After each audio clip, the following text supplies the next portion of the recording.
नमस्कार दोस्तों, डोल के पोल चैनल में आप सबका हार्दिक स्वागत है। जैसा कि हमने अभी तक यही पढ़ा है और सुना है कि सृष्टि की रचना ब्रह्मा जी ने की और ब्रह्मा, विष्णु, महेश ये तीनों ही हिंदुओं के आदिदेव कहलाते हैं। ब्रह्मा जी ने किन्हीं ग्रंथों में विष्णु और महेश की रचना की है। कहीं ब्रह्मा जी की द्वारा विष्णु जी और महेश जी को उत्पन्न किया है और कहीं महेश जी ने ब्रह्मा और विष्णु जी को उत्पन्न किया है। ऐसी ही कथाएं हमको तमाम ग्रंथों में पढ़ने को मिलती हैं। लेकिन एक अलग जानकारी जो मुझे इस ब्रह्म वैवर्त पुराण में मिली, दोस्तों ये गीता प्रेस गोरखपुर का ब्रह्म वैवर्त पुराण है आपके समक्ष। तो मुझे बड़ी उत्सुकता हुई इसमें जानकर कि सृष्टि की रचना और ब्रह्मा, विष्णु, महेश सहित लक्ष्मी, सरस्वती आदि देवियों की रचना श्री कृष्ण भगवान से हुई। दोस्तों ये प्रसंग जो है इसमें दिया हुआ है ब्रह्म वैवर्त पुराण में और ये सुनने में पढ़ने में बड़ा दिलचस्प है। यद्यपि ये बहुत बड़ा है, मैं आपके समक्ष खास बहुत सूक्ष्म में रखता हूँ। तो इसमें दो ऋषियों का वार्तालाप है। सौनक ऋषि पूछते हैं और सौत ऋषि जवाब दे रहे हैं। तो सौनक ने जब पूछा है तो सौती जवाब देते हैं कि भगवान ने देखा, यानी भगवान देखते हैं कि संपूर्ण विश्व शून्य में है, कहीं कोई जीव जंतु नहीं है, जल का भी कोई अता पता नहीं है, सारा आकाश वायु से रहित है, अंधकार से आवृत है, घोर प्रतीत होता है। वृक्ष, पर्वत और समुद्र आदि से शून्य होने के कारण विकृताकार जान पड़ता है। ब्रह्मन जगत को इस शून्यावस्था में देख मन ही मन सब बातों की आलोचना करके दूसरे किसी सहायक से रहित एकमात्र स्वेच्छामय प्रभु ने स्वेच्छा से ही सृष्टि रचना आरंभ की। अकेले भगवान ने ये सोचकर कि कहीं जल नहीं है, कहीं पानी नहीं है, कहीं वायु नहीं है, घोर अंधकार है, तो भगवान ने अकेले ही इस सृष्टि की रचना आरंभ की। सबसे पहले उन परम पुरुष श्री कृष्ण की दक्षिण भाग से जगत के कारण रूप तीन मूर्तिमान गुण प्रकट हुए।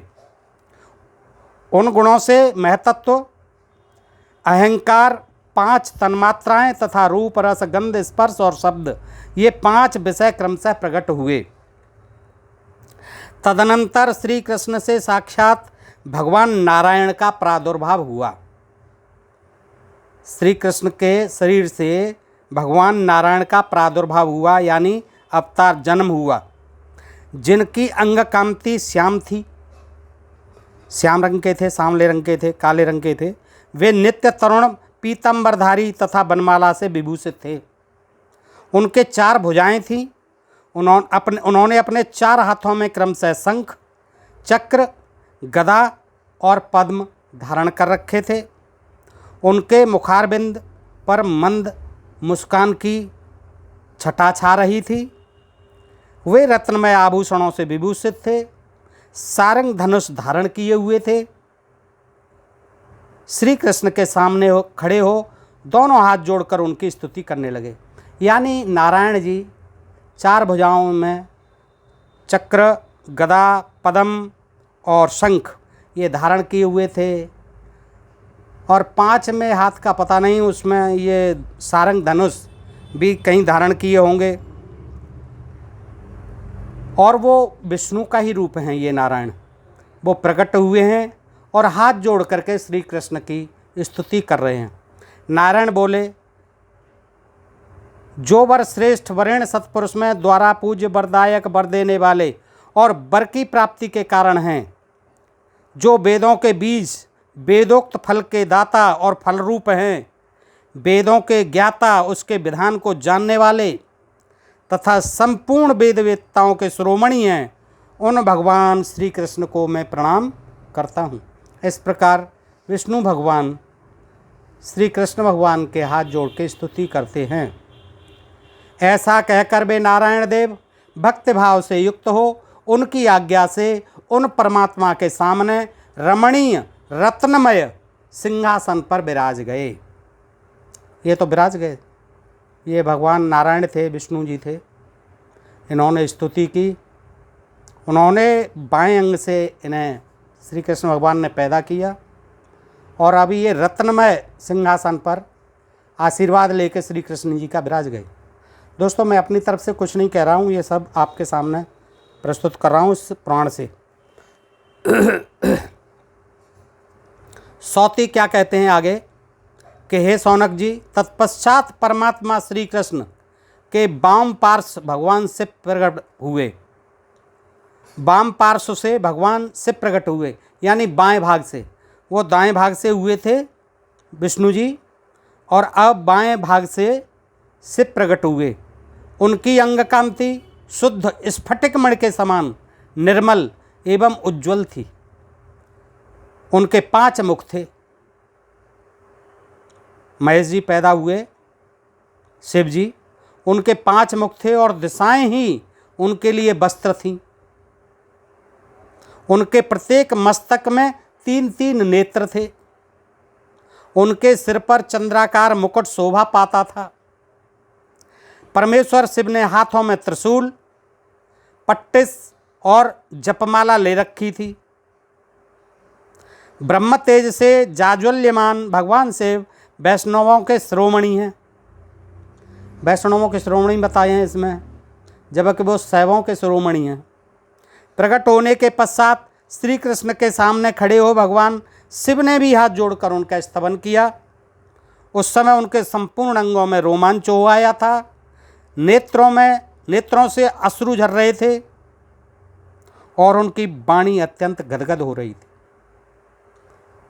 पता नहीं नेत्रों से अश्रु क्यों झर रहे थे। वाणी तो गदगद हो सकती है क्योंकि उन्हें अवतार मिला था, जन्म मिला था।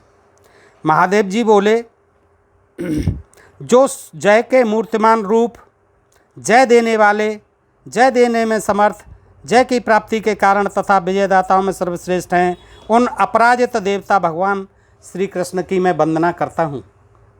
संपूर्ण विश्व जिनका रूप है, जो विश्व के ईश्वरों के भी ईश्वर हैं, विश्व सिर, विश्वाकरण, विश्वाधार, विश्व के विश्वास भाजन तथा विश्व के कारणों के भी कारण हैं, उन भगवान श्री कृष्ण की मैं वंदना करता हूँ। ऐसा कहकर महादेव जी ने भगवान श्री कृष्ण को मस्तक से झुकाया और उनकी आज्ञा से श्रेष्ठ रत्नमय सिंहासन पर नारायण के साथ वार्तालाप करते हुए बैठ गए। नारायण से वार्तालाप प्रारंभ हो गया, वो भी आसन पर बैठ गए। सौत कहते हैं, तत्पश्चात श्री कृष्ण के नाभि कमल से, नाभि से बड़े बूढ़े महातपस्वी ब्रह्मा जी प्रकट हुए। उन्होंने अपने हाथ में कमंडल ले रखा था। उनके वस्त्र, दांत और केस सभी सफ़ेद थे। 4 मुख थे, यानी वस्त्र भी पहन करके पैदा हुए थे। वो वस्त्र सफ़ेद थे। 4 मुख थे ब्रह्मा जी के। वे ब्रह्मा जी योगियों के ईश्वर, शिल्पियों के स्वामी तथा सबके जन्मदाता गुरु हैं। सबके जन्मदाता कैसे हुए? वो तो स्वयं श्री कृष्ण से पैदा हो रहे हैं। 4 वेदों को वो ही धारण करते हैं। उन्होंने श्री कृष्ण के सामने खड़े हो दोनों हाथ जोड़कर उनका स्तवन किया। उस समय उनके संपूर्ण अंगों में रोमांच हो आया था तथा उनकी ग्रीवा भगवान के सामने भक्तिभाव से झुकी हुई थी। ग्रीवा तो झुकती है ही, गर्दन तो झुकती है ही जब किसी को प्रणाम करते हैं। तो ब्रह्मा जी बोले, जो तीनों गुणों से अतीत और एकमात्र अविनाशी परमेश्वर हैं, जिनमें कभी कोई विकार नहीं होता, जो अव्यक्त और व्यक्त रूप हैं तथा गोप वेश धारण करते हैं। उन्हें ब्रह्मा जी को सारी चीज़ें पता थी। गोप वेश धारण करते हैं, उन गोविंद श्री कृष्ण की मैं वंदना करता हूँ। जो वृंदावन के भीतर रासमंडल में विराजमान होते हैं, वृंदावन की भी उन्हें पता थी उस समय। रासलीला में जिनका निवास है, तथा जो रास जनित उल्लास के लिए सदा उत्सुक रहते हैं, उन रासेश्वर को मैं नमस्कार करता हूँ। ऐसा कहकर ब्रह्मा जी ने भगवान श्री कृष्ण के चरणों में प्रणाम किया और उनकी आज्ञा से नारायण तथा महादेव जी के साथ संभाषण करते हुए श्रेष्ठ रत्नमय सिंहासन पर बैठ गए। सौत कहते हैं, तत्पश्चात परमात्मा श्री कृष्ण के वक्षस्थल से कोई एक पुरुष प्रकट हुआ, जिसके मुख पर मंद मुस्कान की छटा छा रही थी। वही धर्मात्माओं में धर्म नाम से विख्यात हैं। धर्म जी भी पैदा हो गए वक्षस्थल से। सौत कहते हैं, तत्पश्चात परमात्मा श्री कृष्ण के मन से एक गौरवर्णा देवी प्रकट हुई, मन से, जो रत्नमय अलंकारों से अलंकृत थी। उनके श्रीअंगों पर पीतांबर की साड़ी शोभा पा रही थी। साड़ी भी पहने हुए प्रकट हुई। मुख पर मंद हास्य की छटा छा रही थी। स्वर्गलोक में उन्हीं को स्वर्ग लक्ष्मी कहते हैं, यानी इससे पहले वो स्वर्गलोक में भी रहती थी, यहाँ प्रकट हो रही हैं अब, तो उन्हें स्वर्गलोक में स्वर्ग लक्ष्मी कहते हैं। तथा राजाओं के यहाँ वे ही राज लक्ष्मी कहलाती हैं। अब पता नहीं राजा वहाँ कहाँ से थे उस समय, कौन कौन से राजा थे। अभी तो प्रकट हो रही हैं राज लक्ष्मी जी, राजा कहाँ से आ गए कि राजाओं के यहाँ वही राज लक्ष्मी कहलाती हैं। श्री हरि के सामने खड़ी होकर उन साध्वी लक्ष्मी ने उन्हें हाथ जोड़कर प्रणाम किया। उनकी ग्रीवा भक्तिभाव से झुक गई और उन्होंने उन परमात्मा भगवान श्री कृष्ण का स्तवन किया। महालक्ष्मी बोली, जो सत्य स्वरूप, सत्य के स्वामी और सत्य के बीज हैं, सत्य के आधार, सत्य के ज्ञाता तथा सत्य के मूल हैं, उन सनातन देव श्री कृष्ण को मैं प्रणाम करती हूँ। इसके बाद परमात्मा श्री कृष्ण की बुद्धि से सबकी अधिष्ठात्री देवी ईश्वरी मूल प्रकृति का प्रादुर्भाव हुआ। सुतप्त कंचन की सी कांतिमय देवी, कांतिमय वाली देवी अपने प्रभाव से करोड़ों सूर्यों का तिरस्कार कर रही थी। उनके श्रीअंगों पर लाल रंग की साड़ी शोभा पाती थी।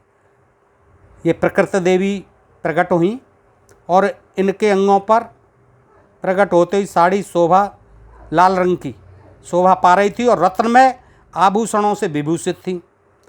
प्रकृति भी कहती है, प्रभो मैं प्रकृति ईश्वरी, सर्वेश्वरी, सर्वरूपिणी और सर्वशक्ति स्वरूपा कहलाती हूँ। मेरी शक्ति से ही यह जगत शक्तिमान है, तथापि मैं स्वतंत्र नहीं हूँ, क्योंकि आपने मेरी सृष्टि की है। प्रकृति की सृष्टि आपने ही की है श्री कृष्ण। इस तरह से दोस्तों आपने देखा किस पुराण में ब्रह्मा जी ने, विष्णु जी ने, शंकर जी ने, महालक्ष्मी जी ने और प्रकृति ने श्री कृष्ण के विभिन्न अंगों से जन्म लिया। और एक अलग जानकारी हमें इस ब्रह्म वैवर्त पुराण से प्राप्त हुई। दोस्तों मैं आपके सामने ऐसी ही नई नई और रोचक जानकारी इन ग्रंथों से लाता रहूँगा। दोस्तों ये आप देखें, मैं अपनी तरफ से कुछ नहीं कहता हूँ। मैं तो सिर्फ यही कहता हूँ कि पुराने समय में ऋषि मुनियों को जितना ज्ञान था, जैसा उनका अनुमान था, जैसी उनकी कल्पना थी, वैसे ही उन्होंने अपने अपने हिसाब से इन देवी देवताओं की गढ़ दिया, रचना कर दी। दोस्तों इससे अब इस समय पढ़ने से हमें कुछ लाभ नहीं होने वाला, इन कथाओं को सुनने से हमें कुछ लाभ नहीं होने वाला। खैर दोस्तों मैं आपके समक्ष लाता रहूँगा। अगर आपको ये प्रकरण अच्छा लगे तो ढोल के पोल चैनल को अवश्य लाइक करें, शेयर करें और सब्सक्राइब करें। सुनने के लिए बहुत बहुत धन्यवाद। जय हिंद, जय भारत दोस्तों।